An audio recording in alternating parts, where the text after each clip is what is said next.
Alright, so I'm gonna give this I'm gonna do this again just because in my playlist of my answering these questions, you can't hear me very well, so I'm gonna do this again. And really, I can't really even read this without scoffing at a lot of it. It's so juvenile. But here it says, some questions atheists cannot truly, honestly, really answer, which leads to some interesting conclusions. And really, the word really is in all caps. But, alright, here's how we go. Here's how it goes. Okay, question number 1. How did you become an atheist? Well, short answer is through Pascal's wager. Which, basically, I guess because I was never exactly raised in a religious household, and I guess I was always agnostic. I studied a bunch of different religions. I mean, Christianity is obviously the one I had the most exposure to. But, I had studied a lot of different religions, their belief systems, and it's just like, I thought, what if we're all wrong?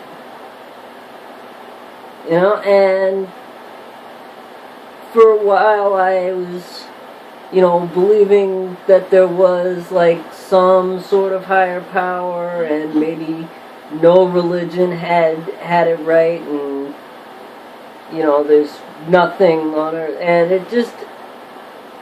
it kind of just dissolved. I grew out of it. But yeah, it's just that what if you're wrong kind of question just was what led it, kind of what started that decline of belief. Alright, number 2. What happens when we die? Well, the obvious answer is decomposition, microorganisms and other, insects, maybe animals feed on the corpse. Or, if I'm buried, my body becomes nutrients for the soil, and, plants eat that, and then, animals that other animals, including humans, eat those plants. And it's just, that's kind of, that's the obvious answer. But if you're asking, like, does my consciousness live on after I die? For any of us, the only honest answer is, I don't know. Now, I know your book tells you otherwise, and all that is speculation made up by people. They weren't, just, you're not, if, I don't know is not like if you think you just kind of like, oh, it's not like, and I don't, you're full of shit. And I'm not sorry for being so blunt about it. Number 3, what if you're wrong? Well, I covered that in question number 1. That very question is how I became an atheist. But if I'm wrong and Catholics are right, seeing that the most important Christian value is charity, there's a slim to fair chance I'd get to heaven.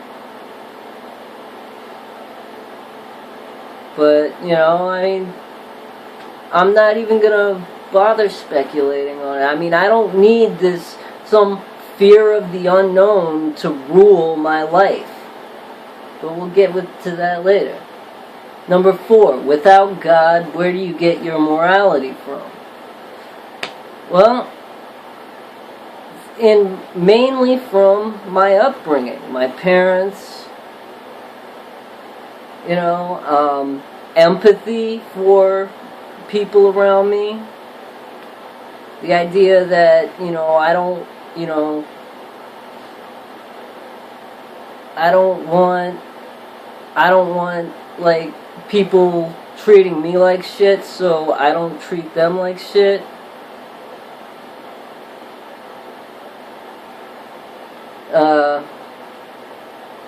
I mean, if you call that karma, you're an idiot. That's not karma. That's just decency. It's the principle of reciprocity is what that's called, and just, you know, basically, if you can't imagine a person, you know, who doesn't believe in God, not, you know, actually having, you know, morals, and, you know, knows not to murder and rape or stuff like that, and, you know, just out of a sense of decency, without like that, you know, without some fear of this all-powerful being lording over them. Like, if you really, you know, can't understand the idea that, you know, a moral person does not have to be a religious person, or fearful of something, and just have a sense of decency, then you're really immature. And there's even a Bible verse about that explains that, but I'm going to make another video with that. I'm going to make another whole video about that sometime in the future. Okay, 4. No, I already did 4. 5. If there's no God, can we do what we want? Are we free to murder and rape while good deeds go unrewarded?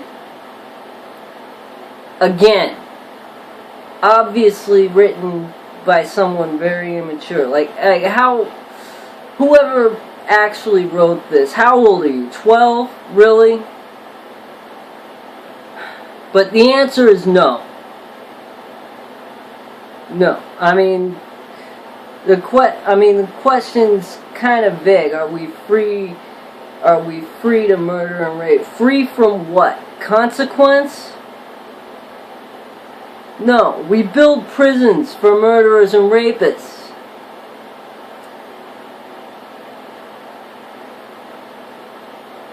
And, you know, in my opinion, rape should be a capital crime. It's death. I mean, there's a possibility of redemption for murderers, but rapists, no.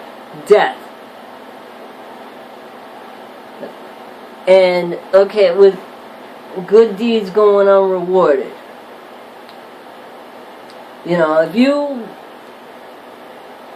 if your sole motivation for a good deed is like some kind of compensation, once again, see what I said about about 4. You know, it's, you know, you're rather immature. And not really a moral person. You're just, you know, you just got this invisible sky daddy lording over you, and you need that fear as a motivator. And that's actually why, you know, when I say there are some people who need God and some don't, you're an example.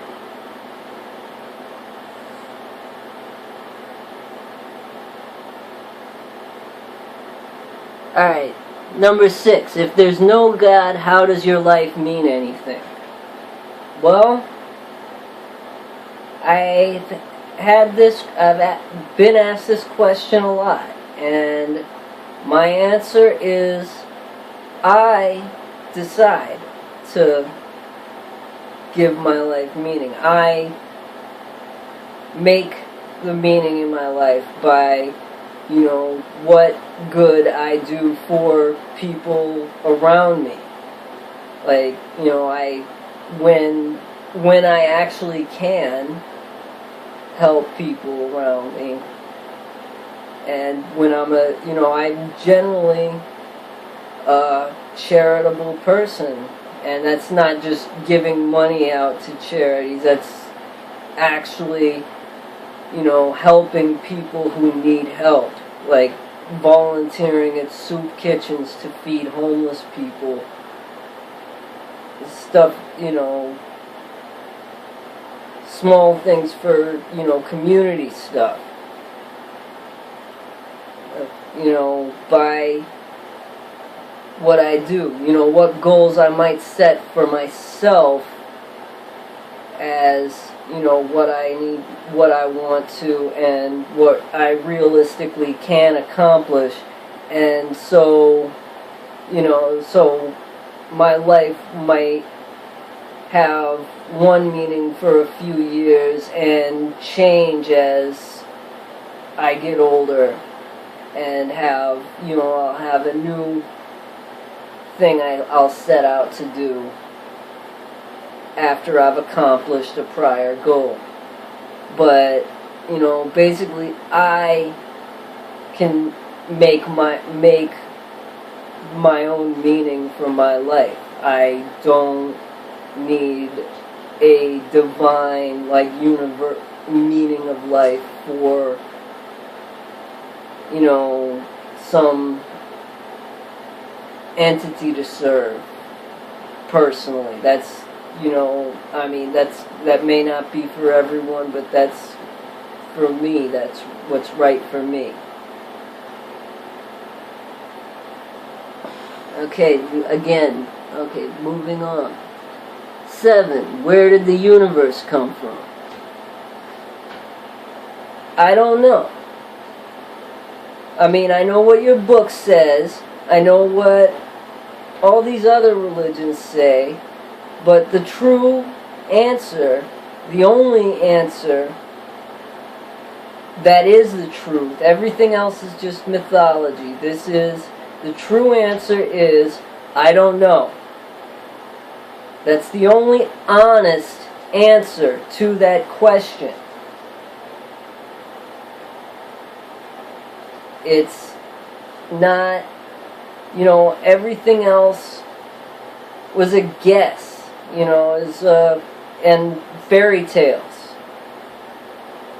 Be it the Bible, be it Greek mythology, be it the Quran, the Chinese, Egyptian, Norse, like all those different creation myths. They're all that. They're all just that. Mythology.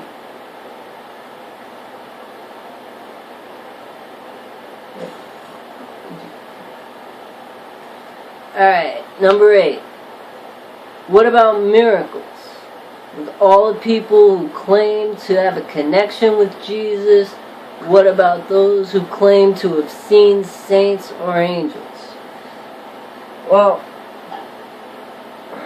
okay, starting miracles. Like, which miracles? Are you talking about, if you're talking about miracles that happen in the Bible, they never actually happened. Or, or I doubt they did. I mean, there's no actual historical documentation that says this, and like I said, the Bible is just mythology,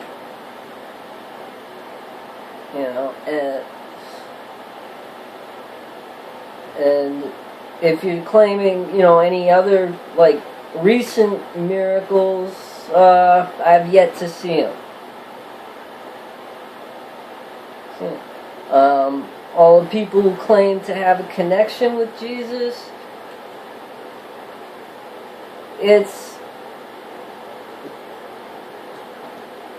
there's a lot of different reasons. I mean, most of the people I know who are really, extreme fundamentalist Christians who claim to have a connection with Jesus, it's an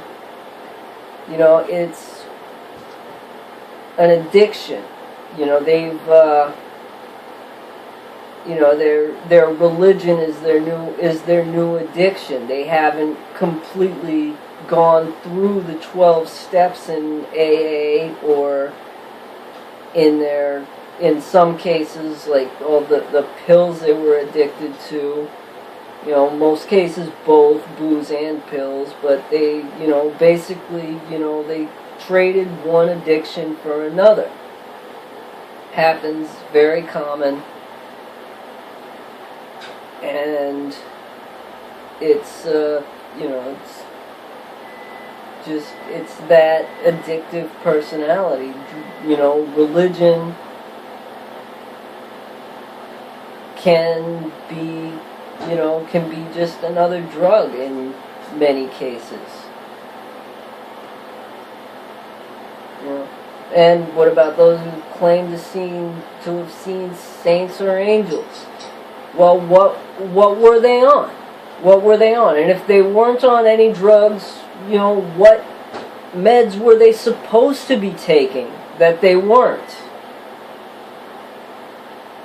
That's like how what I really think about that. Seriously. I mean, that, or in times of crisis, like whatever you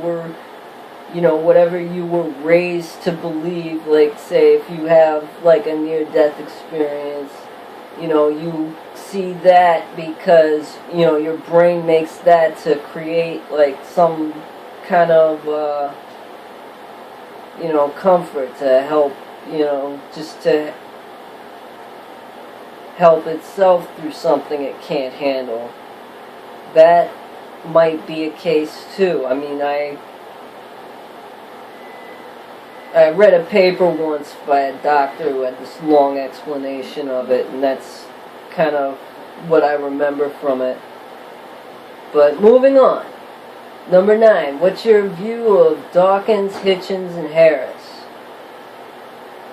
I have mixed feelings about this. Like, in some ways, what, Dawkins' work, I feel, is,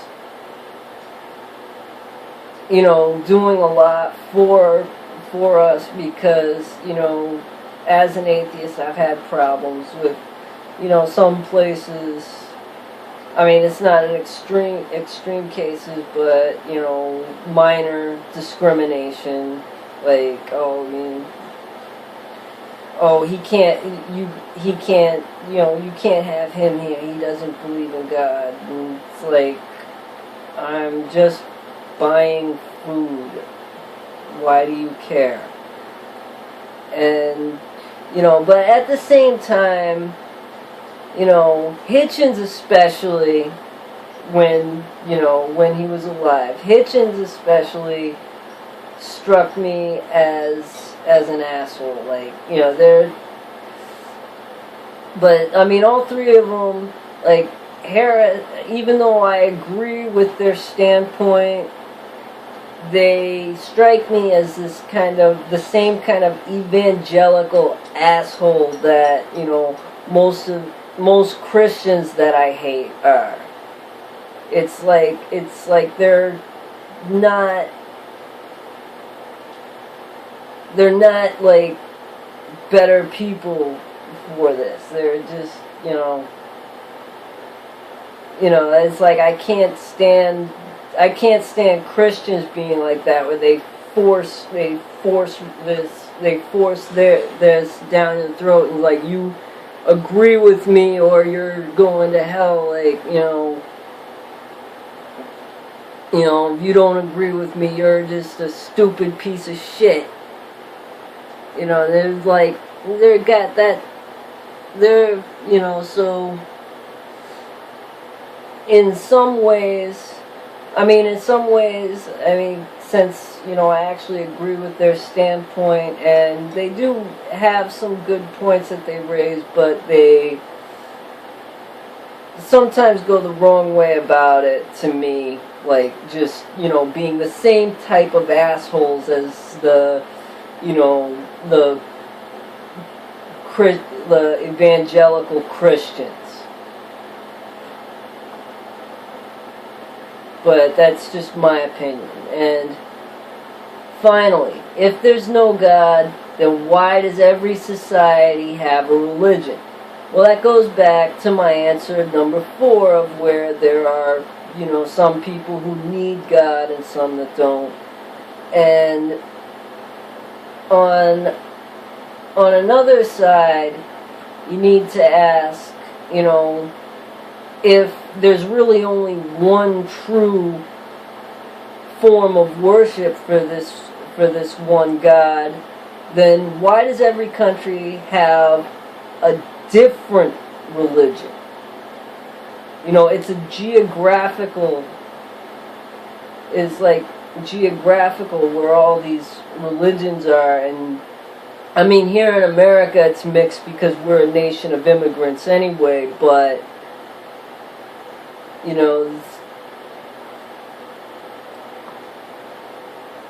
kind of back to the Pascal's wager thing. It's like, what if we're all wrong? What if you're wrong? What if you're wrong and this other religion's right? Or, what if I'm wrong and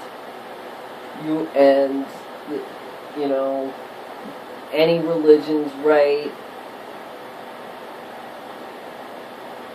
But, why does every society have a religion? I mean, you look in the Middle East, it's all mostly Muslim. You go further east, it's Hindus.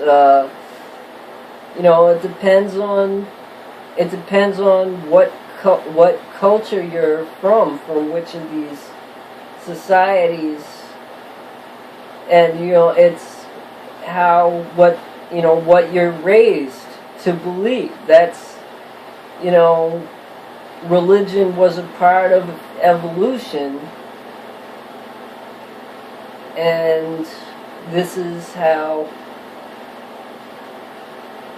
But another reason is, like I said, some people need God and some don't. So you need to, and part of it is the idea, power corrupts and absolute power corrupts absolutely. So the leaders of these societies would use religion as a tool to control people. And, even to this day, it's being done. But those are my honest answers. And yes, I honestly, truly, really answered these questions. It's not like there's one right or wrong answer.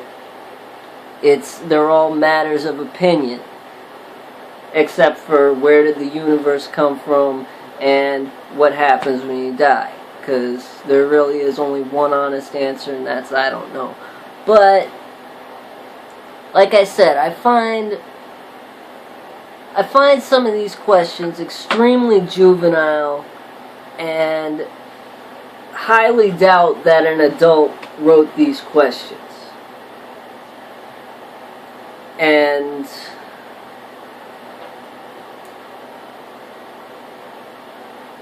it's just like,